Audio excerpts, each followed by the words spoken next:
Subdue caste, Bajrang దళ, ఇంకా ఏంటంటే ఉన్నాయా, వర్షత్. మంచి అమ్మాయినని పెట్టకూడదా?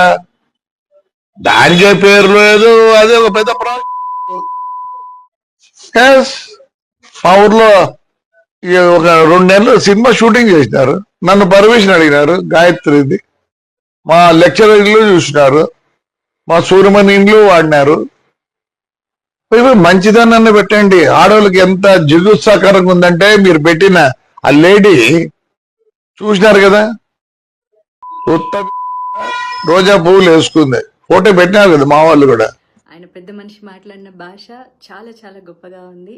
వాళ్ళ తాడిపత్రి మహిళలు పతివ్రతలు, పక్క ఊర్లో ఉన్న వాళ్ళందరూ పతితలు అని మాట్లాడిన ఆయన గొప్ప భాషకి, గొప్ప సంస్కారానికి, అలాగే తాడిపత్రిలో ఉండే ప్రతి పతివ్రతకి, వారిని సమర్థిస్తున్నటువంటి ప్రతి పురుషుడికి కూడా మనస్ఫూర్తిగా ధన్యవాదాలు. కాకపోతే ఆ ఊరి మహిళలకు కానీ ఆ ఊరి పురుషులకు కానీ పాపం వాళ్ళు ఏమీ అనలేదు నన్ను. ఈయన చెప్పారనమాట, మా ఊరి మహిళలు అని చెప్పేసి. సో మరి నేను కూడా మహిళే కదా, నేనేమన్నా ఒక్క బూతు మాట మాట్లాడడం జరిగిందా? పోనీ ఆ పెద్ద మనిషి పేరైనా తీయడం జరిగిందా? అసలు ఆయన ఎవరో కూడా నాకు తెలియదు. ఇప్పుడు నేను తెల్లారి చూసే వరకు కూడా ఆడేదో జేసీ పార్క్ అన్నానా, జేసీ పార్క్ ఆయన కట్టించుకున్నదన్న సంగతి కూడా నాకేం తెలుసు. మరి ఏమీ తెలియకుండా ఎలా మాట్లాడతాం మా ఊరి చరిత్ర అని అంటున్నారు. తాడిపత్రే కాదు, ప్రతి ఊరికి ఓ గొప్ప చరిత్ర ఉంటుంది.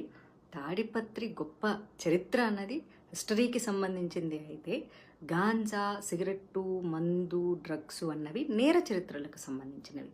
కాబట్టి నేరానికి ఊరి యొక్క చరిత్రలకు సంబంధం ఉండదు. అలాగే తాడిపత్రి నుంచి ఎంతమంది ఇన్ఫ్లుయెన్సర్స్ ఇన్స్టాగ్రామ్లో ఉన్నారు. Instagram influencers are nothing but cinema actors.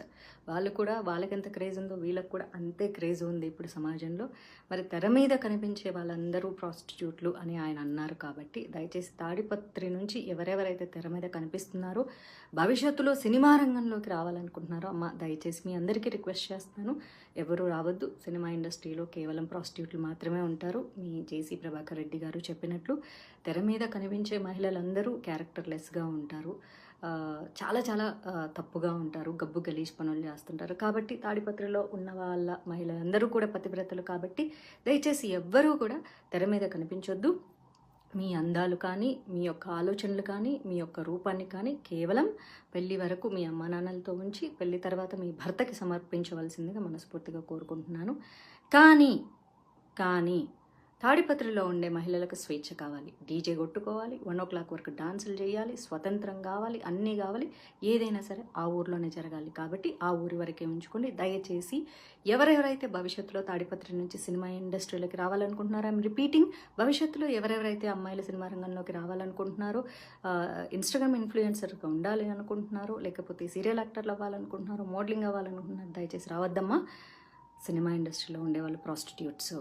కాబట్టి తెర మీద కనిపించేటటువంటి అంశాన్ని మీరు వెనక్కి తీసుకొని తాడిపత్రిలో పవిత్రంగా బతకాలని చెప్పేసి తాడిపత్రి మహిళలకి, వారి యొక్క అన్నదమ్ములకి, తల్లిదండ్రులకి, భర్తలకి, బాయ్ ఫ్రెండ్స్కి అందరికీ నా మనవి, జేసీ గారి మాట వినండి. తెర మీదకి ఎవ్వరూ మహిళలు కనిపించవద్దు. మీరు ఏ పార్టీలు చేసుకున్నా, ఏ డీజేలు కొట్టుకున్నా, ఏ అర్ధరాత్రి వరకు ఎగిరినా, ఏ స్వతంత్రాన్నైనా సరే తాడిపత్రిలో మాత్రమే చేసుకోండి. మీరు ఎప్పటికీ పతివ్రతల్లాగా ఉండాలని. బయట ఊర్లలో ఉండేవాళ్ళు ఎవరు పతివ్రతలు కాదు, పతితలు అని చెప్పేసి, అందులోనూ సినిమా ఇండస్ట్రీలో ఉండేవాళ్ళు ప్రాస్టిట్యూట్లు. కాబట్టి నేను సినిమా ఇండస్ట్రీలో ఉన్నానే ఆయన అలాంటి పదజాలాన్ని ఉపయోగించారు. చాలా సంతోషం పెద్ద మనిషి గారు, చాలా చాలా సంతోషం అండి.